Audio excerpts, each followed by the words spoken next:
Hey guys, real quick, before we get into it, do us a favor and subscribe to our channel. That way you don't miss out on any of the tea. Thanks. Hi. Hey, Charles. We're going to talk about food today. We are. One of our favorite things, good food. When I say the word Michelin, what comes to mind for you? Well, not to be that person, but I think of tires. It's funny you say that because I believe there are two types of people in the world. The types of people that you say Michelin and you think of tires. Guilty and the as types charged. of people, when you say Michelin, you think of fine dining. And you are a tire Michelin. Yep. And I am definitely a fine dining Michelin. 1000%. So why are we talking about Michelin? So interesting. Michelin Star Guide is this, world-renowned way to rate restaurants in terms of, destination restaurants or, things. And for the first time, they've introduced a guide for restaurants in the South. Yeah. And there was a press conference earlier this week in which they released the list of restaurants that earned 2 stars, 1 star, and kind of these other categories. And we have some thoughts on what was on the list, what wasn't on the list, and just the novelty, right? Yeah. We were anticipating this coming out. There's been a lot of buildup of, guesses by the food critics in New Orleans saying, we think this restaurant, but not this restaurant. But also a lot of conversations around will, small towns in Louisiana maybe get the list? Or what about places in Mississippi, Alabama? Yeah. So the wait is finally over. The list And we know came who's out. on the list. And I've been dying to do this episode because I want to hear your thoughts because this is where you shine. So go take it away. Well, since you are a Michelin tire person, I guess what we'll start with is what is the Michelin Guide? Absolutely. I want Let's do a breakdown, baby. Quick, express history on Michelin, Go right? for it. I'm excited. So you are correct. Michelin is tires. Mm-hmm. And so the Michelin Guide is actually 125 years old. I did not know this that. year. The Wow. first Michelin Guide was published in 1900. So the two brothers way. that ran the Michelin tire. So it is connected. They are connected. And so I think a lot of times people don't necessarily realize they are one and the same. But yes, Michelin. The more you know. And so even the little logo for Bib Gourmand, which is one of the categories of the Michelin Guide that we'll talk about, is the head. It's the face of the little Michelin tire man. I did not know that. So the two brothers who started the Michelin Tire Company in 1900, they were trying to think of a way to spur business for tires and spur business This is in for America. automobiles. No, this is in France. So Michelin started in France. Cool. And so they were like, why don't we do a city guide of like places that people should go and destinations they should visit and where they should eat.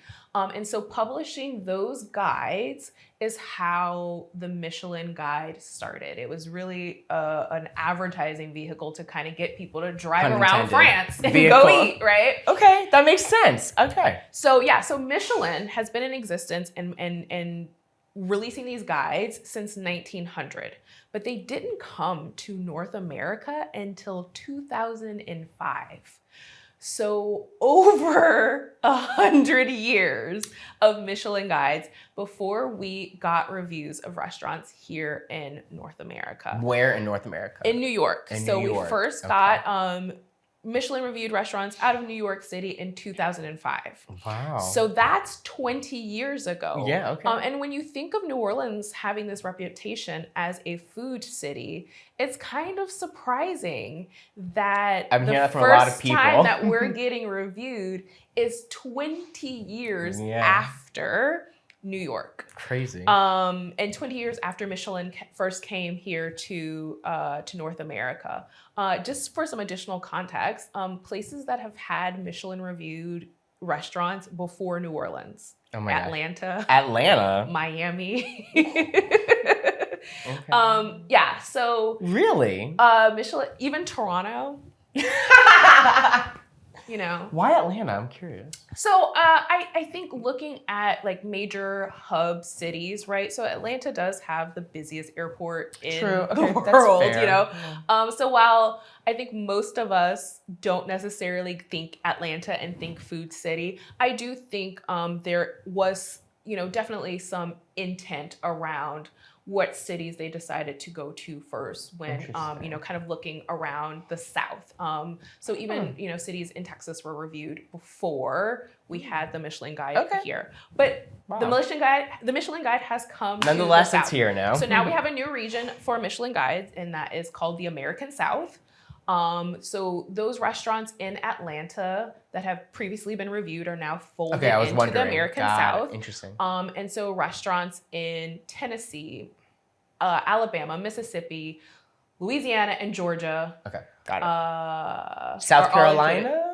I think South Carolina is included, and Florida? Virginia. No, Florida not is separate because remember we've had Miami and all of that happening separately. So Texas is its own thing. Florida is its own thing. Oh, interesting.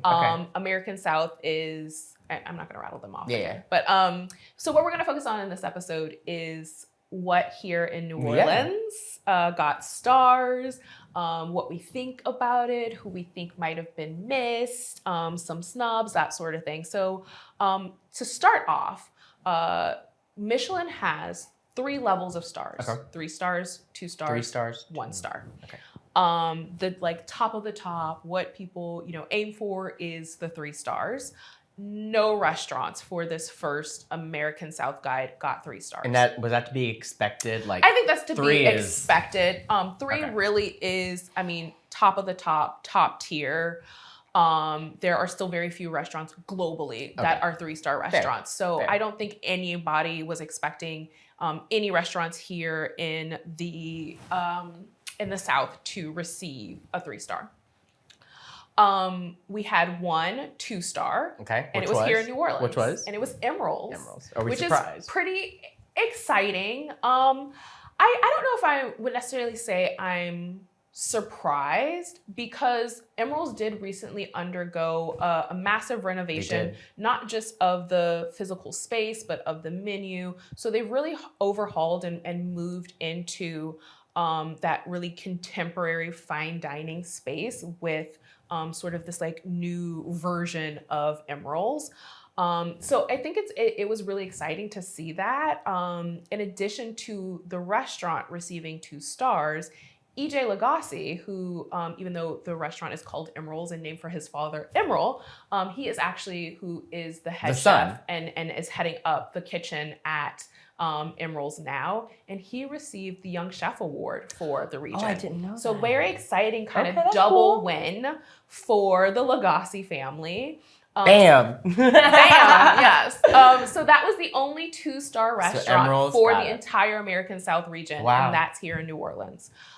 There were a few 1-star restaurants. What we're going to focus on are the 1 stars for here in New Orleans. And that is Germain. Yep. And Zasu. And Zasu. Very exciting, I think, tell people where they are. For Sue Zamenek. She is a culinary powerhouse. She has been here in New Orleans on the restaurant scene, just doing really incredible things for years and years and years. So her restaurant, Zasu, which is over in Mid-City, is one of the 1-star selections. I have to say, I'm not surprised. It's one of my favorite places. Oh, it is. I'm gonna have to go with you. I haven't been. It's really phenomenal. And I think what's really great about it is, you know, what puts some people off of fine dining, right, is that like it feels stuffy and, you know, unapproachable. And that is the exact opposite of what Zasu is. Super unassuming. It's like on Carrollton. That cute little shotgun baby house? Right? Like kind of across the street from Angelo Brocato's. Yeah, okay, I can see it. Yep. Beautiful like greenery in the front. Yeah. So yeah, it's such a great space, phenomenal wine list, great menu, lovely, wonderful staff. Like it's really a fantastic dining experience. So if you have not been, I highly recommend it. I'm so thrilled. And for what's them. the genre of food? Louisiana. Kind of contemporary Creole, I would say. Okay.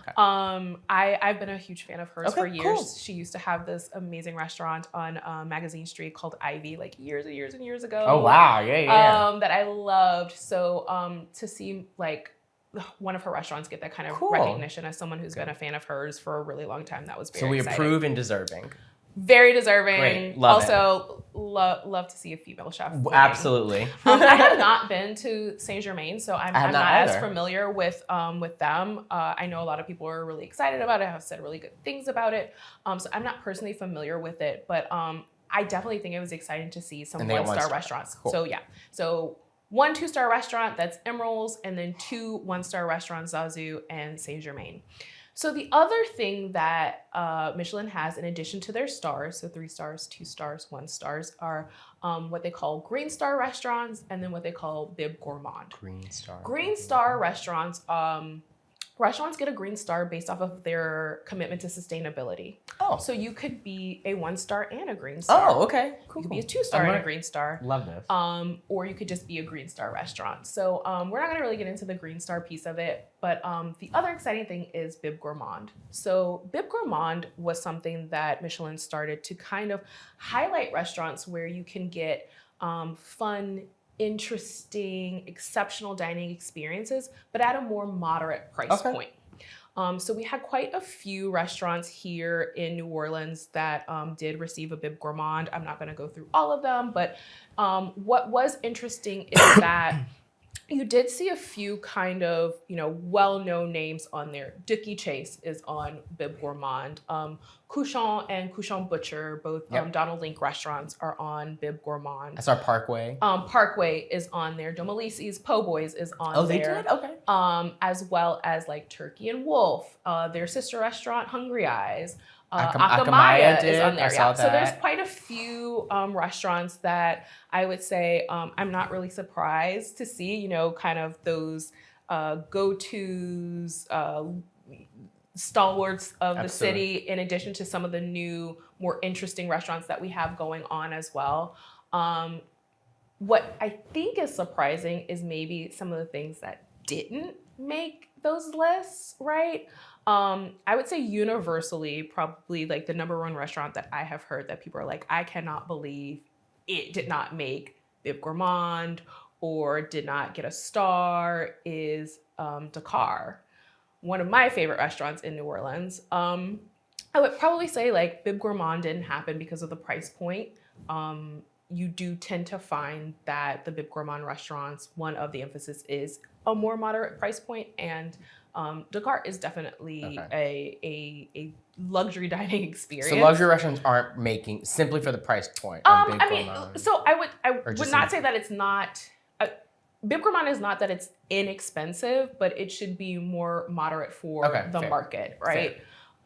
So again, if I remember correctly, the fixed menu price for Dakar is $150, maybe $170 for a seating. And describe to people what that restaurant is, where it is. Yeah, so Dakar is a Senegalese restaurant, but really focusing on using the heritage of the head chef there, Chef Serene, his background being Senegalese, but marrying that up with kind of the cultural culinary ties between Senegal and New Orleans by way of the transatlantic slave trade, right? So a lot of the food that we eat here and the way that we eat is very closely tied to the fact that a lot of that is based off of what was brought over from Africans when they were brought here in slavery. And so to see sort of that modern connection in many of the dishes that he cooks, it is a very seafood and plant-forward restaurant. So again, really drawing on the kind of produce that is grown here, our big backyard of the Gulf of Mexico, where we can get,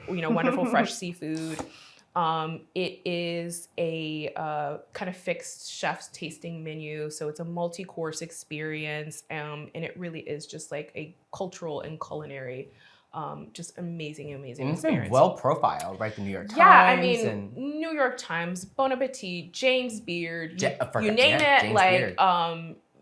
So many different avenues, places, people have been talking about Chef Serene and Dakar and what they're doing there. So I think that's probably one of the which is why we're biggest surprises at the snub. That there was no star for Dakar. I would say one of the other really big surprises, none of the Brennan's family restaurants got. When I was prepping for this, I didn't even think about that, and I saw that, and I was like, oh wow.